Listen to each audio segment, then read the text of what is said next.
Hello Pisces. तो कैसे हैं आप सब। मैं मेघा आपका स्वागत करती हूं अपने चैनल द हीलिंग टैरो में।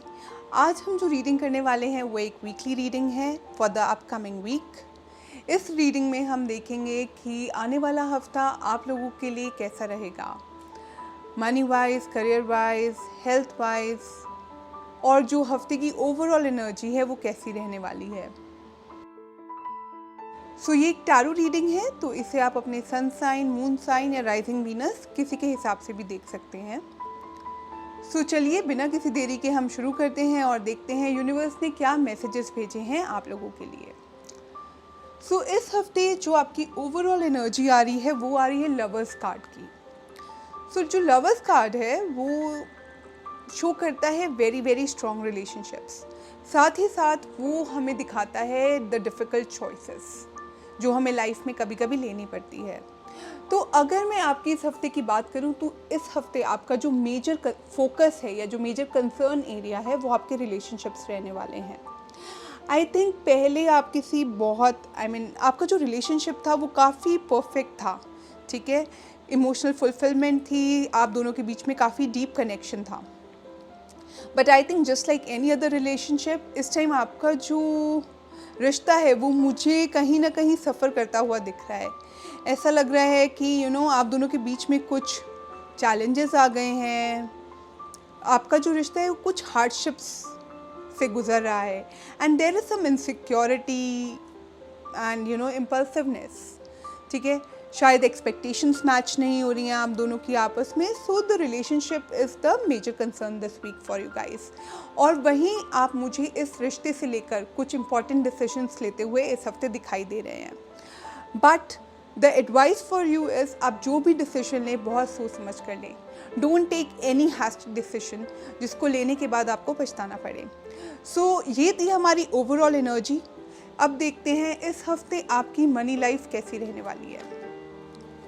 सो अगर मैं मनी की बात करूं, इस हफ्ते आपके लिए जो एडवाइस आ रही है वो ये है कि आप अपनी मनी सिचुएशन को या अपने मनी मैटर्स को किसी थर्ड पार्टी के साथ डिस्कस मत कीजिएगा। जस्ट कीप देम हिडन, ठीक है। वहीं मुझे लग रहा है कि कहीं ना कहीं आप कुछ नया स्किल सीखेंगे wherein you will learn to manage your money better, ठीक है। मुझे दिख रहा है कि आपके पास पैसा आता तो है लेकिन वो चला भी जाता है। सो आई थिंक आपको यहाँ पर थोड़ा वॉचफुल होने की ज़रूरत है। आपके पास पैसा भी है और आप शायद एक लग्जूरियस लाइफस्टाइल भी पसंद करते हैं, तो वहीं आपको ना थोड़ा वॉचफुल होने की ज़रूरत है। आप ज़्यादा मनी स्पेंड मत कीजिएगा when it comes to travelling या लेजर्स या प्लेजर्स। इन सब चीज़ों पे आप ज़्यादा पैसे खर्च मत करना, क्योंकि बाद में मुझे दिख रहा है कि हो सकता है फिर आप अपनी मनी कंडीशन को लेकर एक स्ट्रेसफुल सिचुएशन में भी आ सकते हो। So just be mindful about your money, ठीक है। ना ज़्यादा लोगों को पता चलेगा, ना ज़्यादा लोग आपको पैसा खर्च करने के लिए उकसाएंगे। तो just be mindful of that, because money जो है वो है आपके पास, लेकिन आपको उस मनी को कमाना है, कमाना पड़ता है। कोई लॉटरी नहीं है, कोई विंडफॉल गेम्स इस हफ्ते होते मुझे नज़र नहीं आ रहे हैं। जो भी आप पैसा कमा रहे हैं वो आप बहुत मेहनत करके कमा रहे हैं। तो जो आपका मेहनत से कमाया हुआ पैसा है उसका ध्यान रखना, उसको वाइजली स्पेंड करना कहीं ना कहीं हमारी रिस्पॉन्सिबिलिटी बन ही जाती है, ठीक है। सो आप इस हफ्ते अपने पैसों का खूब ध्यान रखिए, ठीक है। फाइनेंशियल असिस्टेंस की अगर ज़रूरत है तो वो भी लीजिए। ओवर स्पेंड मत कीजिए किसी भी टाइप के हॉलीडेज़ पे या लेजर्स पे या प्लेजर्स पे, ओके। एंड अगर आप अपने पैसों को संभालने के लिए कोई कोर्स करना चाहते हैं या कोई थर्ड पार्टी कंसल्टेशन लेना चाहते हैं तो please go ahead with that.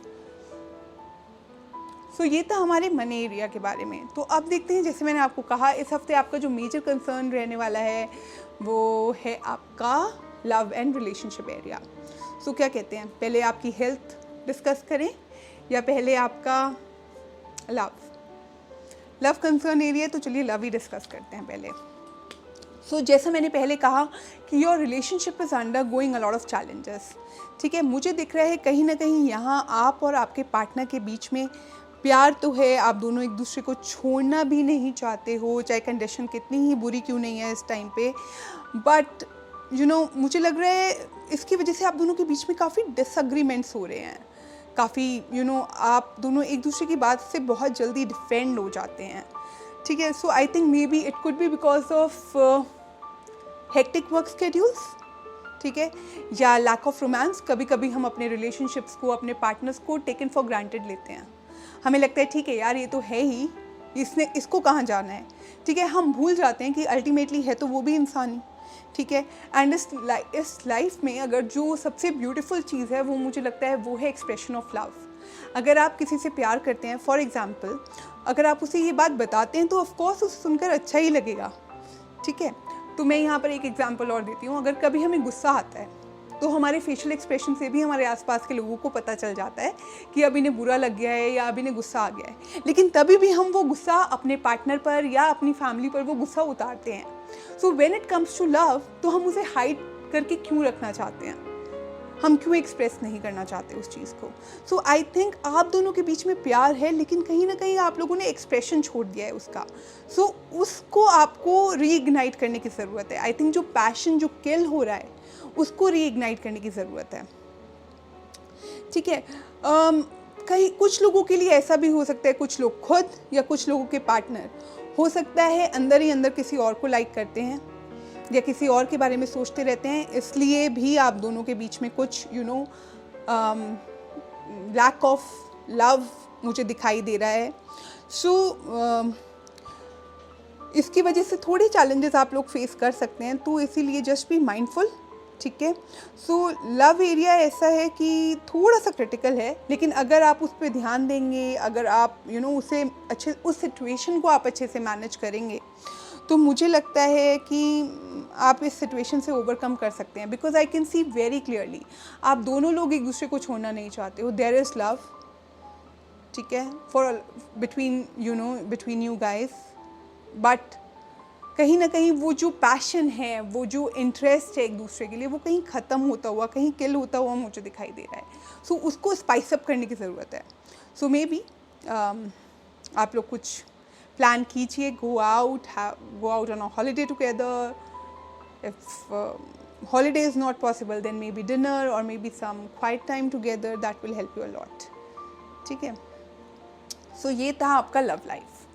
अगर मैं इस हफ्ते आपकी जॉब की बात करूँ तो job area looks good to me. मुझे लगता है इस हफ्ते आप अपने वर्क प्लेस में या अपनी लाइफ में किसी एक ऐसे मेंटोर से मिलेंगे जिनकी वजह से आपकी जो करियर है उसमें जो भी चैलेंजेस चल रहे थे वो कहीं ना कहीं फेड अवे होते हुए दिखेंगे आपको। उनकी वजह से मे बी आप एक नई शुरुआत कर सकते हैं, इधर in the area of job और in the area of business. मतलब जो भी है, ले देकर आपकी सिचुएशन इम्प्रूव होगी, ठीक है। आप काफ़ी एम्बिशियस हैं, काफ़ी पैशनेट रहते हैं अपने काम को लेकर, काफ़ी इंटेलिजेंट भी हैं, बस आपको एक डायरेक्शन की ज़रूरत है। सो मुझे लग रहा है ये जो व्यक्ति हैं जो आपसे इस हफ्ते मिलेंगे, या हो सकता है आपकी टीम में ही हों, या हो सकता है आपके आसपास हों, या कोई फादरली फिगर हो जिनसे आप अपनी प्रॉब्लम डिस्कस करेंगे अगर वर्क रिलेटेड, तो मुझे लगता है वो आपको कुछ एडवाइस करेंगे which will be very very meaningful for you. तो उनसे बात करने की वजह से आपके जो भी प्रॉब्लम्स हैं वर्क एरिया से रिलेटेड, वो मुझे बिल्कुल वैनिश होते हुए दिखाई दे रहे हैं। ऐसा लग रहा है कि आपका जो एक नज़रिया होता है ना चीज़ों को लेकर, वो उसमें आप बहुत मेजर शिफ्ट एक्सपीरियंस करेंगे, जिसकी वजह से हो सकता है कि आप जो एग्जिस्टिंग काम है या तो उसमें ही आपका परफॉर्मेंस बेटर हो जाए, या आप किसी नए काम की शुरुआत करेंगे। So work area looks very good to me. नई अपॉर्चुनिटीज़, नया प्रमोशन, नई जॉब मिलने के पूरे चांसेस हैं आपको। So just give your best and listen to the advice, ठीक है। हेल्थ की अगर बात करूं तो हेल्थ लुक्स गुड टू मी।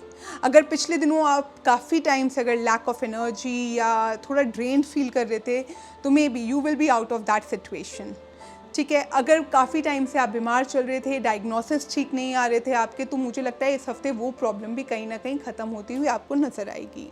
या हो सकता है आपको कोई जो सिकनेस थी उससे रिलेटेड ट्रीटमेंट अभी तक आपको समझ में नहीं आ रहा था, सो वो भी इस हफ्ते मुझे मिलता हुआ नज़र आ रहा है।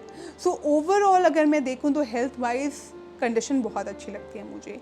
रिलेशनशिप पे आपको थोड़ा फोकस करने की ज़रूरत है, मनी एरिया में थोड़ा ओवर स्पेंडिंग ना करें, और अपनी जो फिनेंस की बातें हैं वो किसी से डिस्कस ना करें, ठीक है। तो मुझे लगता है आपका ओवरऑल हफ्ता बहुत बढ़िया बीतेगा, ठीक है। अगर मैं इस हफ्ते गाइडेंस की बात करूं तो गाइडेंस में हमारे पास है 2 ऑफ कप्स का कार्ड। ये एक कार्ड है जो रिलेशनशिप्स की स्टेबिलिटी को डिफ़ाइन करता है। सो मैं कहूँगी इस हफ्ते आप अपने रिलेशनशिप्स का खूब ध्यान रखिए, कोऑपरेट कीजिए। कॉम्प्रोमाइज़ करना भी ज़रूरी होता है रिलेशनशिप्स में, because relationships don't work without compromise, ठीक है। अगर आपके पार्टनर आगे बढ़ के वो एफर्ट नहीं कर पा रहे हैं तो आप कीजिए, because since you are listening to this I think आप वो फर्स्ट स्टेप ले सकते हैं, बिकॉज अल्टीमेटली लाइफ में मनी के साथ साथ relationships are equally important. And अगर वो रिलेशनशिप अच्छा है तो उसको बचाने के लिए थोड़ा सा एफर्ट करना आई थिंक जायज़ है, राइट? ओके, तो ये थे मैसेजेस आपके लिए इस हफ्ते के लिए। मैं मेघा अब अपने मैसेजेस को यहीं फिनिश करती हूँ, ओवर करती हूँ, और अगले हफ्ते आपसे मिलूँगी नए मैसेजेस और नई रीडिंग्स के साथ। तब तक आप अपना खूब ध्यान रखिए, लाइफ को एंजॉय कीजिए, पॉजिटिव रहिए, पॉजिटिव सोचिए। अब हम मिलते हैं अगले हफ्ते। Bye bye.